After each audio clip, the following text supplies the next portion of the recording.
Welcome,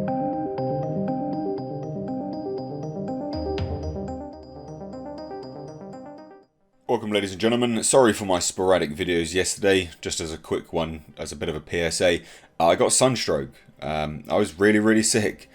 So be careful out in the sun. I know it sounds like a really dumb, normal thing for people to obviously take care of.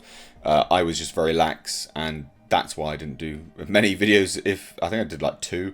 My brain is still pretty frazzled. Again, I had severe sunstroke. Don't mess around with it. But we're now here to talk about whether Amber Heard can file for bankruptcy. So this is to do with her having to pay, the Johnny Depp. It's not $15 million, it's 10 plus 350,000. But Johnny Depp owes her $2 million. Yeah, $2 million for her countersuit, right? And also we'll sort of explain why Johnny Depp owes her this $2 million, because it seems odd that Johnny Depp can win on all counts. That she defamed him and all this kind of stuff, but then she can still rock up and go, well, via this Adam Waldman statement, you defamed me because, the hoax statement.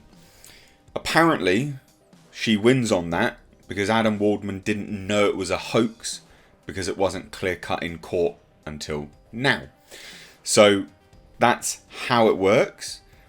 Now it's a hoax. If Adam Waldman was to say it now, not defamation, because it's decided in court.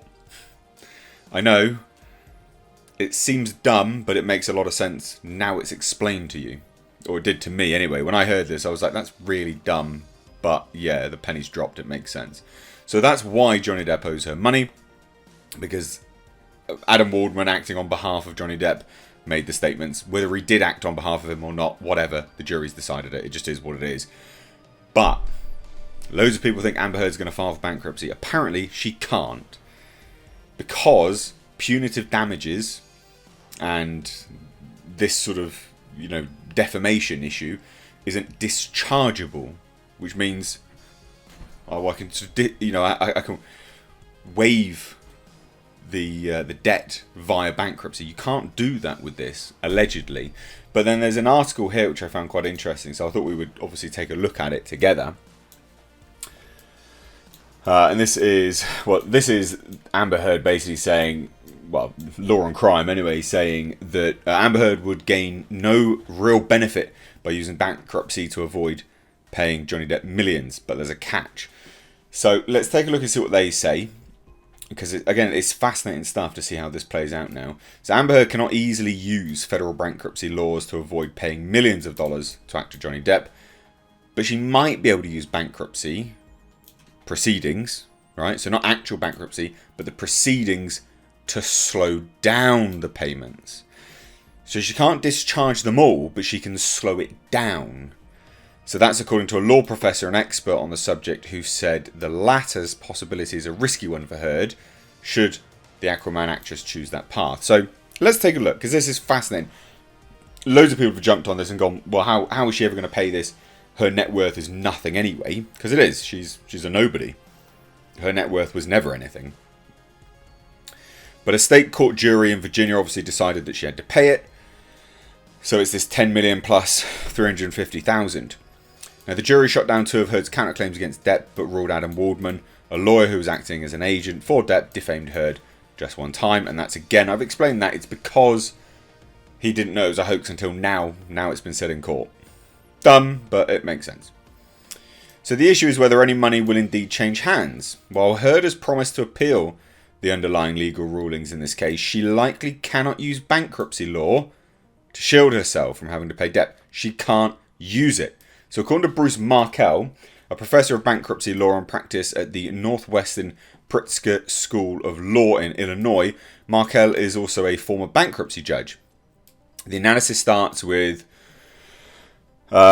statute of bankruptcy law, and it says that a discharge, this is what I'm talking about, a discharge of debts under various other sections of the law does not discharge an individual debtor from any debt for willful and malicious injury by the debtor to another entity or to the property of another entity. Now remember, the juror found that she had malintent with her defamation. So in other words, bankruptcy law protects individuals from debts they incur, but it also protects some people who have valid claims against debtors. An alternative, where debtors would escape liability for international torts by simply filing for bankruptcy, would effectively neuter large swathes of the legal system. As a general legal axiom, tort judgments are designed to force wrongdoers to pay for the injuries they inflict, and that premise generally cannot be avoided by bankruptcy. This is a non-dischargeable debt. So most tort judgments based on negligence, car accidents, slips and falls, etc. are dischargeable in bankruptcy. So this is why people thought that she could do it. Indeed, even medical and legal malpractice cases are dischargeable. Oh, and this might all seem like boring legal jargon, but I found this fascinating. What separates Heard's case from regular tort cases is the finding of intent. So bankruptcy law does not permit most intentional torts, battery, assault, etc. to be discharged. So if the jury found she intentionally did it. So defamation fits in due to the required findings of malice or intent to injure another. So she can't do it. This is a professor saying this. It's highly unlikely she can do it. I think there are at least 2 reasons why bankruptcy would not be helpful to Ms. Heard, Professor Markel told Law and Crime via an email. So his first rationale involves a bit of a dive into the congressional intent behind bankruptcy law. We'll do a little bit of it anyway. So this standard would cover even the general damages awarded to Mr. Depp, but put another way, the standard for punitive damages is stricter than the standard for willful and malicious, while all punitive damages are generally deemed willful and malicious. Not all willful and malicious damages equate to punitive damages. Thus, it is quite likely that the entire judgment, not just the punitive damages portion, would be non-dischargeable. So, she really done fudged up. She basically has to pay it all. Heard might gain procedural advantage in filing a Chapter 11 in that she could propose to pay the award over time, much like Texaco proposed to pay Pennzoil's damages. Texaco, and this is just like an old whatever. But basically saying, hey, if I file for bankruptcy, I can sort of choose to pay bits and pieces here and there. So essentially, now, and the moment the media jumps on this, this is what the spin's going to be. Is basically, unless Johnny Depp is kind, she has to pay it all. Because Johnny Depp could wipe the debt, obviously. And that's probably what the media will jump on next. Mark my words. But the second reason Markel said Heard likely would not benefit from filing for bankruptcy is as follows. The second reason is speculative and builds on the last paragraph. If a person can pay his or her debts, they should. If Ms. Heard has the financial wherewithal to pay the judgment, filing bankruptcy to stall or reduce payments could be viewed as bad faith. So there's that. But I have no idea about Ms. Heard's present or future financial condition, or Mr. Depp's desire to enforce fully the judgment. Were he to offer the terms that fit Ms. Heard's finances, the justification for bankruptcy is much lessened, but that's for the future. So it's literally all done now, ladies and gents. And again, this is really important to say as well, because the media will jump on this now, and that's what the media spin is going to be.